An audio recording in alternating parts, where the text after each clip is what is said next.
저는 오늘 여러분과 함께 쿠션이 없는 삶이란 제목으로 말씀을 나누겠습니다. 오늘날은 뉴스를 보는 것이 겁이 납니다. 너무나 몰인정하고 끔찍한 사건들이 일어나고 있기 때문입니다.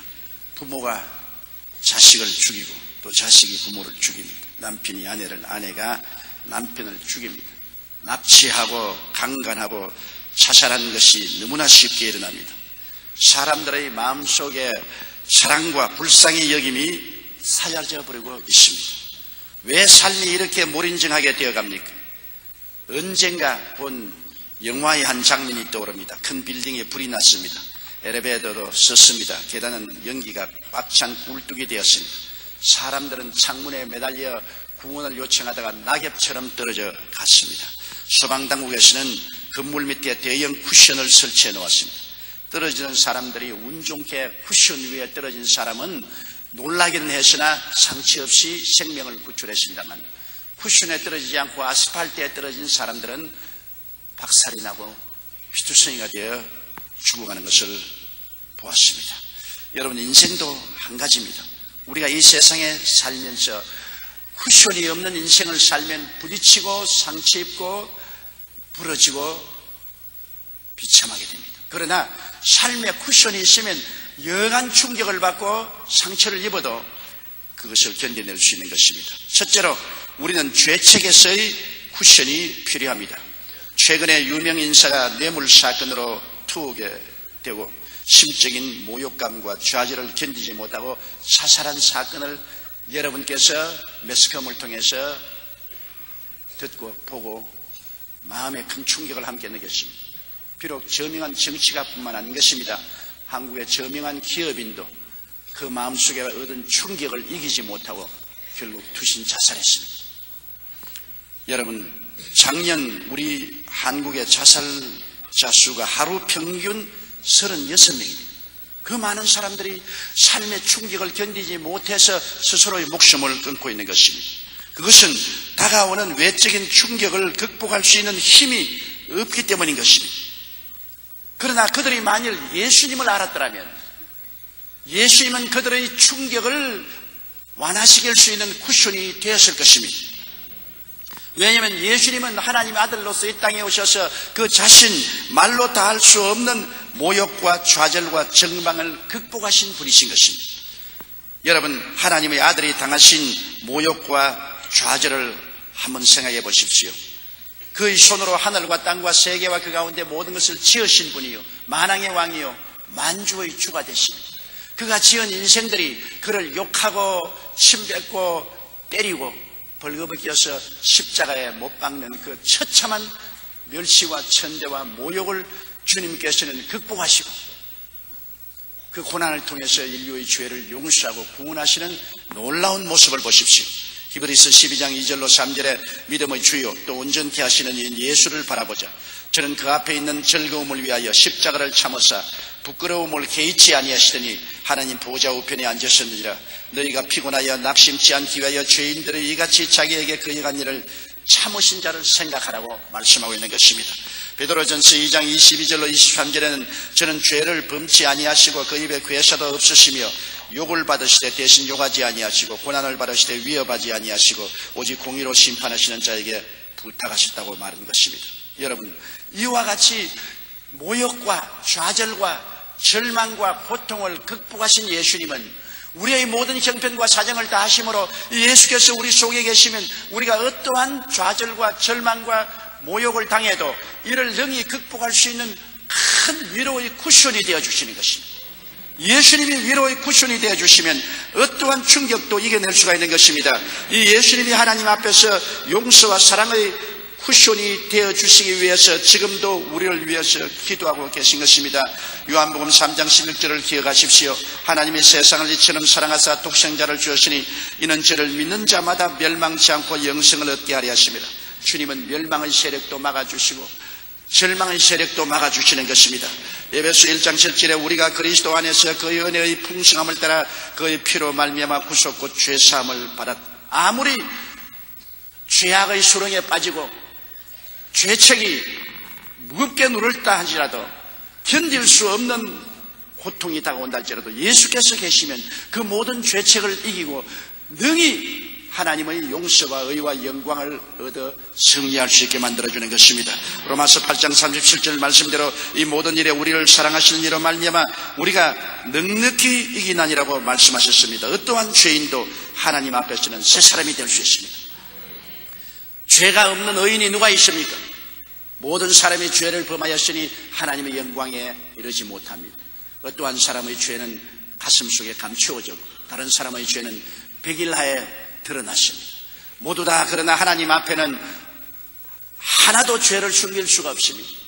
그 죄책과 고통에 몸부림친다고 할지라도 예수님이 가슴 속에 계시면 그리스도는 죄로 벌거벗은 우리를 입혀주시고 상처입은 마음을 치료하여 주시고 더러워진 우리 심성을 씻어주시고 주님은 추스려서 이렇게 세워주는 놀라운 위로의 쿠션이 되어주시는 것입니다.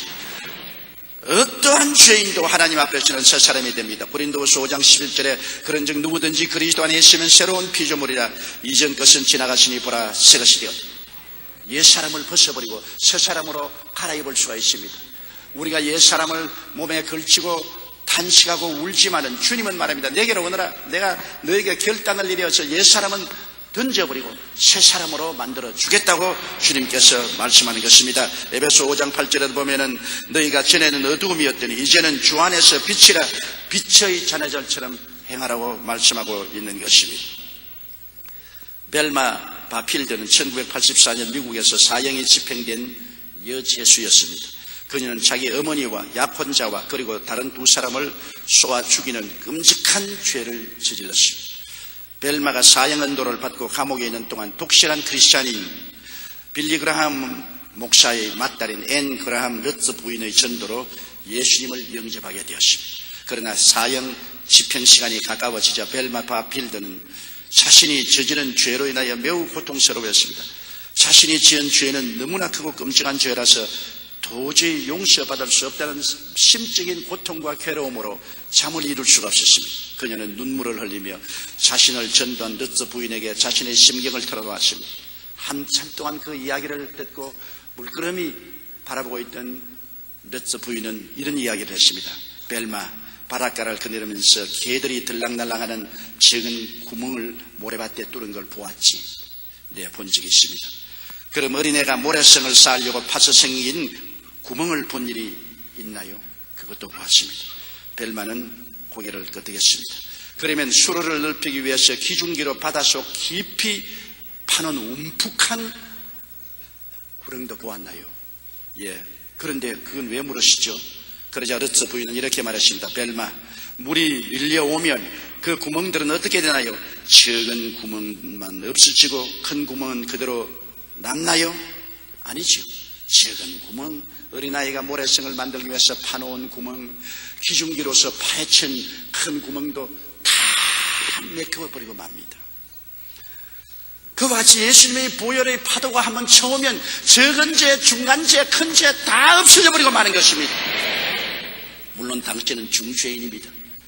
어머니를 죽이고 약혼자를 죽이고 두 사람을 죽인 중죄인이지만 그 죄도 예수님의 보혈의 파도가 지나가면 모두 다 씻어져 버리고 마는 것이니 안심하고 먼저 떠나가라고 했었습니다. 예수님의 말미암아 당신은 이미 하나님 앞에 깨끗한 사람이 됩니다. 죄를 찾아내야 찾을 수 없이 정결하게 되고 그리스도로 말미암아 의롭게 되고 영광으로 충만한 사람이 되었다고 말했습니다. 죄의 정도가 크든 적든 관계없이 모든 죄는 예수님의 보혈의 공로로 사함을 받습니다. 어떤 죄인일지라도 하나님 앞에서는 새 사람이 될 수 있기 때문에 죄책으로 말미암아 번민하고 고통하고 몸부림치는 사람이 예수 그리스도를 구주로 모시면 용서와 의와 영광의 위대한 위로의 쿠션이 마음을 받쳐주기 때문에 능히 극복하고 승리할 수가 있는 것입니다. 이런 것을 알았더라면 오늘날 죄책으로 말미암아 좌절과 낙심 속에 자살한 사람이 없을 것입니다. 둘째로 삶의 견딜 수 없는 시련을 통할 때 이것을 이길 수 있는 힘이 어디서 나올까요? 자책과 버림받은 두려움과 파멸의 어두운 골짜기에서 숨이 막히고 절망할 때 사람들은 삶을 포기하고 맙니다. 오늘 한국 국민의 80%가 삶에 희망이 없다고 말합니다. 희망을 잃었기 때문에 요사이 소주를 먹는 횟수가 그렇게 많아진답니다. 그러나 시편 23편 4절 보십시오. 내가 사망의 엄침한 골짜기로 다닐지라도 해를 두려워하지 않을 것은 주께서 나와 함께 계심이라. 주의 지팡이와 막대기가 나를 아니하시나이다. 사망의 엄침한 골짜기를 주님은 제해 주지는 아니하실지라도 사망의 엄침한 골짜기를 내가 통할 때 주님이 함께 통해 주시는 것입니다. 이것이 놀라운 것입니다. 하나님이 우리는 전부 음침한 골짜기를 제해서 평안히 있으란 말은 안 합니다. 내가 잘못했으면 사망의 음침한 골짜기도 통하고 시련도 당하고 고통도 당하지요. 그러나 그때 주님은 우리를 손잡고 우리와 함께 걸어가면서 어두움을 빛으로 사망을 생명으로 도와주시고 건져주시고 위로해 주시는 하나님인 것입니다. 그렇기 때문에 예수님이 우리의 시련 속에서 크나큰 위로의 쿠션이 되어주십니다. 주님이 우리를 붙들어 주시고 위로해 주시기 때문에 다른 사람은 사망의 엄침한 골짜기에서 쓰러지고 일어나지 못해도 우리는 그것을 극복하고 하나님께 감사하고 웃으며 일어날 수 있는 것은 마음속에 위로가 있기 때문인 것입니다. 시편 17편 8절엔 나를 눈동자같이 지키시고 주의 날개 그늘 아래 감추신다고 말했습니다. 이사야 41장 10절에 두려워 말라 내가 너와 함께 함이니라. 놀라지 말라 나는 내 하나님이 됨이니라. 내가 너를 굳세게 하리라. 참으로 너를 도와주리라.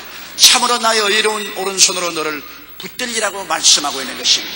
이러므로 여러분의 생애 속에 당하는 크고 작은 사망의 엄침한 골짜기 체험 속에는 여러분 혼자 걸어가는 것이 아니라 예수님이 항상 함께 걸어가시며 주의 지팡이와 막대기로 위로해 주시는 것입니다.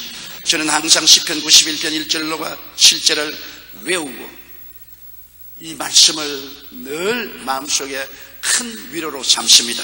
지존자 연밀한 곳에 거하는 자는 전능하신 자의 그늘 아래 거하리로다. 내가 야훼를 가리켜 말하기를 저는 나의 피란치여 요새여 의뢰하는 하나님이라 하리니 이는 제가 너를 새 사냥꾼의 올무에서와 극한 연병에서 건지실 것이미로다. 제가 너를 그 깃으로 덮으시리니 너가 그 날개 아래 거하리로다. 저희 진실함은 방패와 순방패가 되나니 너를 밤의 놀램과 낮에 흐르는 살과 흑암 중에 행하는 연병과 백주에 황폐케 하는 파멸을 두려워하지 아니하리로다. 천인이 내 곁에서 만인이 내 곁에서 엎드려지나 이 재앙이 내게 가까이 오지 못하리로다. 여러분, 이 말씀은 주님께서 얼마나 우리에게 큰 위로의 쿠션이 되어준다는 것을 말씀해 주는 것입니다. 온 세상이 다 나를 버리고 내 앞길이 칠흑같이 어두워도 거기에 나와 함께 손을 잡고 걸어가시는 주님이 계시는 것입니다. 젊은 나이에 성공의 길에 들어선 영국의 한 변호사가 있었습니다. 어느 날 그는 영국 의사당에서 비중 높은 변호를 하기로 되어 있는데 너무나 그 일에 대한 지나친 부담감과 긴장 때문에 그만 쓰러지고 말았습니다. 그 이후에 출세 가도를 달리던 그 인생은 점차 망가지기 시작했습니다. 그는 정신착랑 증세를 일으켜 정상적인 생활을 유지할 수 없었습니다. 급기야 그는 자신이 더럽고 추하고 무가치한 존재라 자아가며 자살을 하려고 했습니다. 그러나 주변에서 그를 불쌍히 여긴 많은 크리스찬들이 간절히 기도해주고 그에게 예수님을 전도해서 그는 그리스도를 구주로 모시고 구원을 받게 되었습니다. 자신의 존재를 쓸모없다 여기며 자살하려 했던 그는 이제 주님께서 자신의 죄를 담당하여 십자가에 달려 돌아가심으로써 더럽고 추한 자신의 삶이 새롭게 변화된 것을 알게 되고 그 자신이 하나님의 자녀가 된 큰 자부심을 얻게 되었습니다. 샘물과 같은 보혈은 임마누엘 피로다. 이 셈의 죄를 씻으면 정하게 되겠네. 저 도적 회개하고서 이 셈에 씻으며 저 도적 같은 이 몸도 죄 씻기 원하네. 이 찬송가 192장이 바로 윌리엄 카우퍼 이 변호사가 지은 찬송인 것입니다. 그는 훗날에 영국 문학사에 있어서 고정문학가로 손꼽힌 인물이 되었습니다. 그 자신을 짓누르는 삶의 무게로 인해 두려움과 파멸의 어두운 골짜기에서 숨이 막히고 절망했을 때 자신을 건져신 예수 그리스도를 구주로 모시고 예수님을 의지하자 예수님은 절망의 수렁에서 건져내 주시고 아름다운 찬송가를 작사하게 하시고 그로 하여금 가치 있는 문학가로 만들어 주신 것입니다. 그러므로 우리도 삶의 견딜 수 없는 시련을 통과할 때 주님의 은총이 우리와 함께 하신다는 사실을 우리 마음속에 결코 잊어서는 안 됩니다. 여러분, 긍정적인 사고로 잘 알려진 노만 빈센트 필 박사님은 항상 무엇인가 종이 쪽지에 적어서 일었을 때나 앉을 때나 시간만 있으면 그거를 읽으십니다. 그리고 그 종이가 나들나들해지면 새 종이에 그것을 또 옮겨 적어서 그걸 늘 몸에 지니고 다니며 읽으십니다. 그럼 무슨 말을 그렇게 읽으셨냐 보니까 그 종이에는 이렇게 기록되어 있습니다. 하나님의 빛이 나를 둘러싼다. 하나님의 사랑이 나를 감싼다. 하나님의 힘이 나를 둘러싼다. 하나님의 임재하심이 나를 지켜보신다. 내가 어디를 가든지 하나님은 거기 계신다. 이런 긍정적이고 적극적이고 창조적인 말씀을 종이에 적어서 항상 그를 읽고 시인하고 다니십니다. 그렇기 때문에 노만 빈센트 필 박사는 자기 일생을 모든 흑암을 이기고 승리할 뿐 아니라 수많은 사람에게 긍정적인 삶의 은혜를 허락해 줄 수가 있었던 것입니다. 여러분, 그러므로 우리들은 예수 그리스도만이 우리를 심한 고통에서 위로의 쿠션으로 채워주셔서 일으켜 주시고 다시 한번 꿈을 갖고 믿음을 갖고 소망차고 긍정적인 삶을 살 수 있도록 만들어준다는 것을 알아야만 하는 것입니다. 셋째로, 위험한 병에 걸려 생명이 위태할 때 누가 우리에게 위로의 쿠션이 될 수 있습니까? 병보다 더 무서운 것이 마음의 낙심입니다. 우리가 중대한 병에 들면 그만 나는 이제 죽는다, 절망이라는 낙심을 하기 때문에 병 앞에 타올을 던져버리고 포기하고 항복해버립니다. 지역이 불능이 되는 것입니다. 잠언서 15장 13절에 마음의 즐거움은 얼굴을 빛나게 해도 마음의 근심은 심령을 상하게 하느니라. 얼굴의 광채를 잃어버리고 얼굴이 캄캄하게 되어버리고 맙니다. 잠언서 17장 22절에는 마음의 즐거움은 양약이라도 심령의 근심은 뼈로 마르게 한다고 말했습니다. 마음의 즐거움이 있으면 마음 속에서 약공장이 가동을 해서 엔돌핀이 넘쳐나므로 고통도 사라지고 즐거움이 생기고 암세포를 박멸하는 세포가 활기를 갖게 되는 것입니다. 그러나 마음에 근심이 있어 짓눌리면 노르드 아드레날린이라는 독소가 생겨나서 모든 육체를 파괴합니다. 약공장 가동이 거치는 것입니다. 그러므로 병의 뿌리가 마음에 있다는 것을 우리가 알아야 되는 것입니다. 우리가 살 수 있다는 희망이 마음속에 있으면 이것이 굉장한 위로와 쿠션이 되어서 승리를 가져올 수 있는 것입니다. 치료는 하나님의 뜻이라는 그 사실을 우리가 확실히 알 때 굉장한 마음의 위로가 됩니다. 병원에서 의사가 사형선고를 내렸을지라도 하늘과 땅을 지으신 하나님이 우리를 치료하는 것이 하나님의 뜻이라는 것을 알게 되면 이것이 용기와 믿음을 가져오는 쿠션이 될 수 있는 것입니다.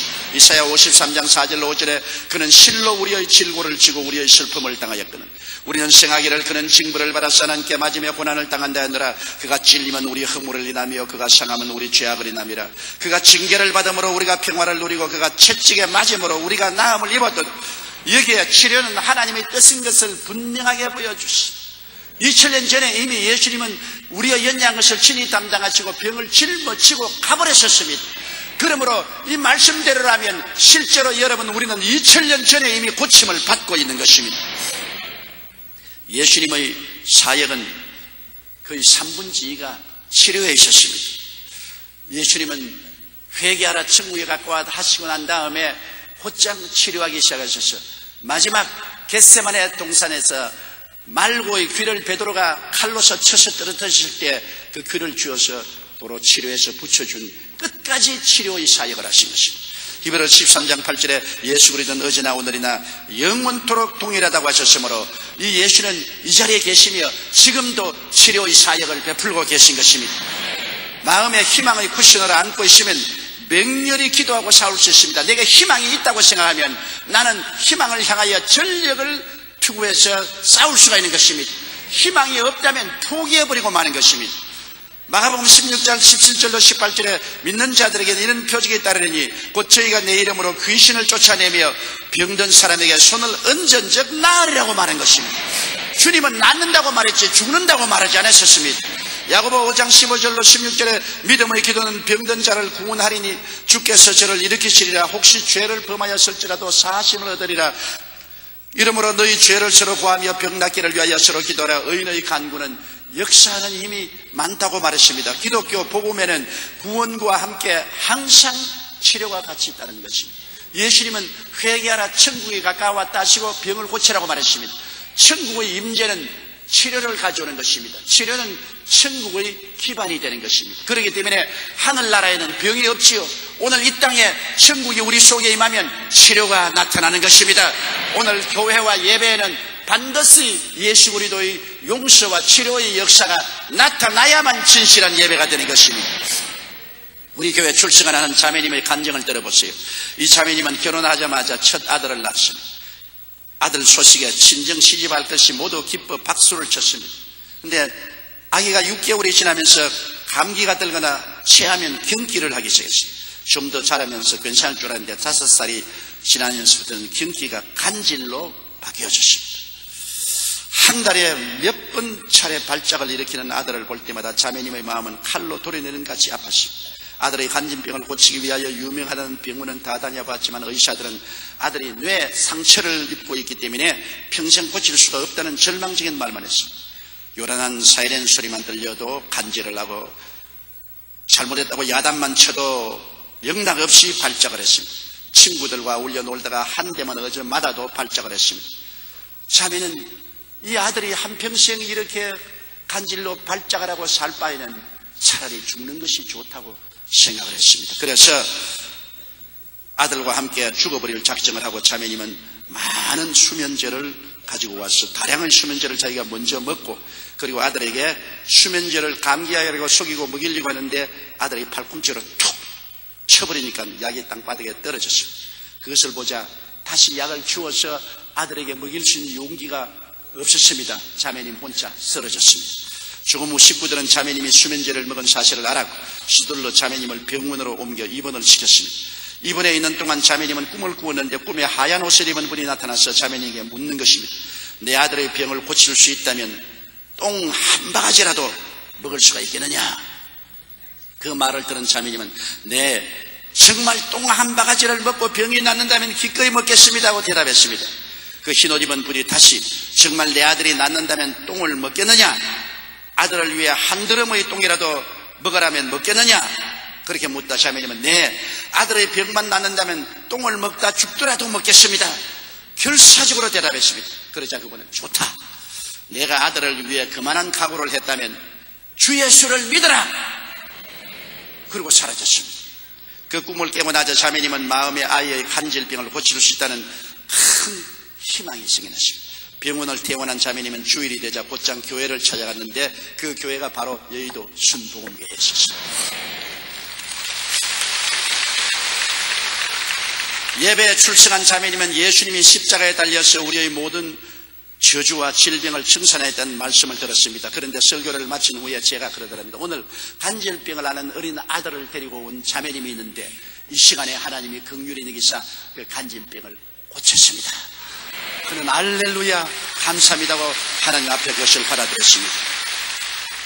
그래서 그 다음날 아이를 데리고 병원에 가서 뇌파 검사를 했더니 뇌의 이상은 온데간데 없이 사라지고 그때로부터 시작해서 어린아이는 간질병에서 깨끗이 고침을 받게 되는 것입니다. 희망이 얼마나 좋습니까? 그가 절망에 처해서 죽으려고 다량의 수면제를 먹었지만은 꿈속에라도 주님이 나타나서 그 자매에게 희망을 준 것입니다. 아들을 위하라면 똥을 한 드럼통이라도 마시겠다. 평생 똥을 먹다가 죽어도 아들을 위해서 희생하겠다. 그 어머니의 아들에 대한 사랑이 얼마나 절절합니까? 우리를 위해서 십자가에 못 박여 몸을 찢고 피 흘린 예수님께서는 이 어머니의 아들에 대한 사랑보다 수천 수만 배로 더 강한 사랑을 가지고 있는 것입니다. 그러므로 우리는 예수 그리스도 안에서 치료에 대한 희망을 가질 수 있고 이 희망이 우리에게 놀라운 위로의 쿠션이 되어서 어떠한 병이라도 끝까지 싸워 이길 수가 있게 되는 것입니다. 넷째로 죽음이 다가올 때 우리는 정말 쿠션이 필요한 것입니다. 남이 죽는 것을 볼 때 아 죽었구나, 훌륭한 사람이 죽어 신문에 광고 하나도 살만큼 살고 죽었구나 그렇게 생각합니다만 여러분 이 죽음이 주관적인 체험이 될 때는 극단적인 공포를 느끼게 되는 것입니다. 이제 죽음이 내게 다가오면 그때는 부귀도 영화도 공명도 아무 소용도 없습니다. 자기가 직면한 것은 죽음인 것입니다. 더구나 죽음에 직면한 사람이 천국도 모르고 지옥도 모르고 죽어서 한 주머니 흙으로 돌아간다고 할 때 좌절과 절망은 형언할 수가 없는 것입니다. 나는 요사이 책을 한 권 읽고 있습니다. 호스피스에서 지은 책인데 많은 죽어가는 사람의 머리맡에서 마지막 임종을 도와주는 그 작업을 하신 자매님이 기록한 책인 것입니다. 그 책에 보니까 하나님을 모르고 내세를 모르는 사람은 끝까지 이 땅에 매달려 있으려고 마지막 죽음의 순간까지 안 돼! 안 돼! 하면서 죽는다는 것입니다. 죽는 것이 안 된다고 고함친다고 죽음이 물러가나요?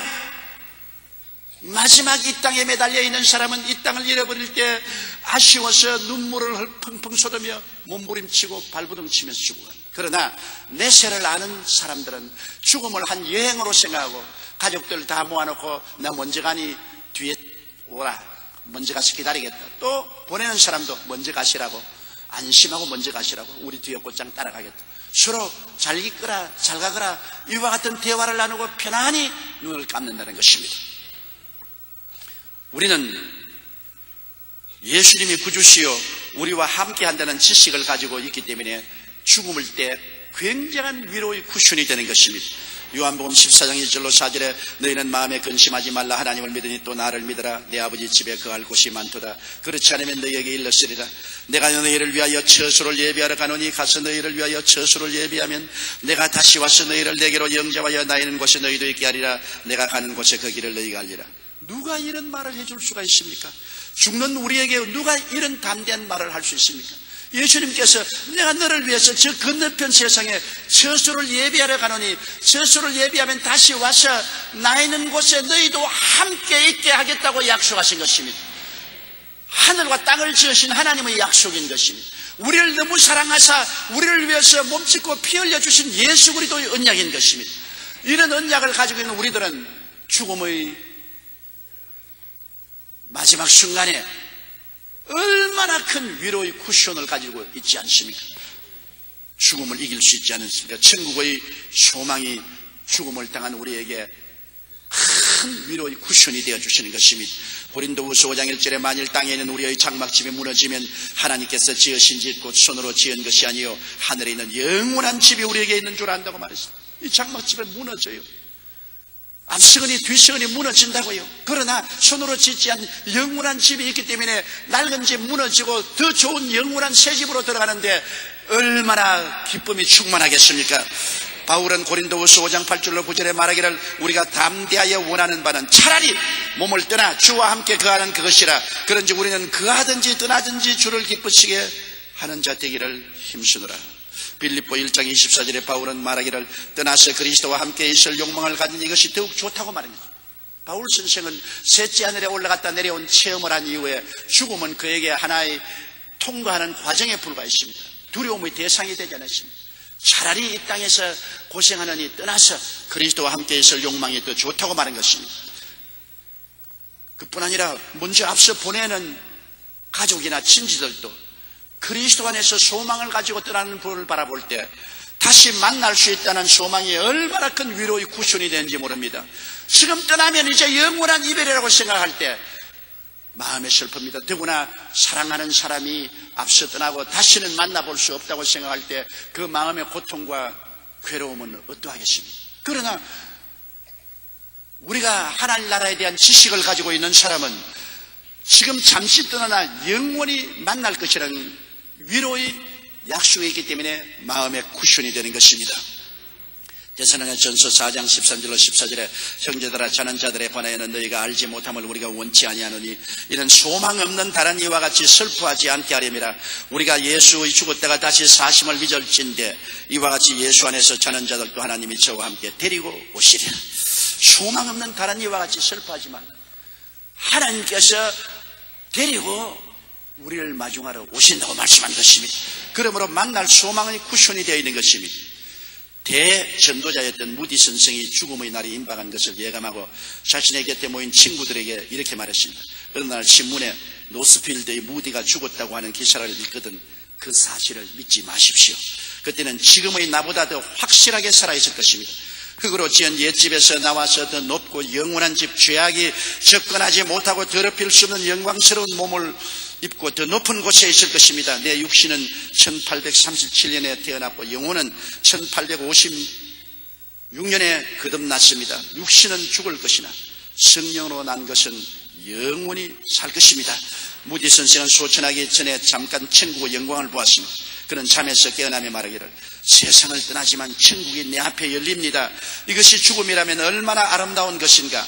하나님이 나를 부르십니다. 나는 가야 합니다. 예수님이 나를 기다리고 계십니다. 그 말을 들은 자녀들이 아닙니다 아버지, 아니에요, 아버지는 꿈을 꾸고 계신 것입니다 라고 했더니 무디 선생은 아니다, 내가 꿈을 꾸고 있는 것이 아니다, 나는 천국 문에 들어서고 있단다라고 말한 뒤에 이것이 나의 승리, 오늘이 나의 대관식 날이다. 아, 얼마나 영광스러운지. 그리고 숨을 내쉬고 이 세상을 떠나갔습니다. 평생 그리스도의 복음을 증거한 위대한 전도자 D.L. 무디답게 아름다운 종신을 한 것입니다.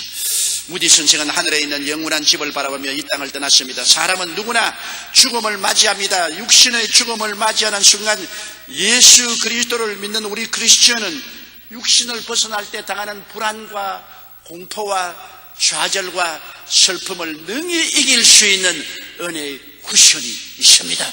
이 위로의 쿠션 때문에 죽음조차도 우리는 담대하게 맞이할 수가 있게 되는 것입니다. 우리들의 삶의 형형색색의 고난 중에서 예수님은 항상 삶의 위로의 쿠션이 되어 주십니다.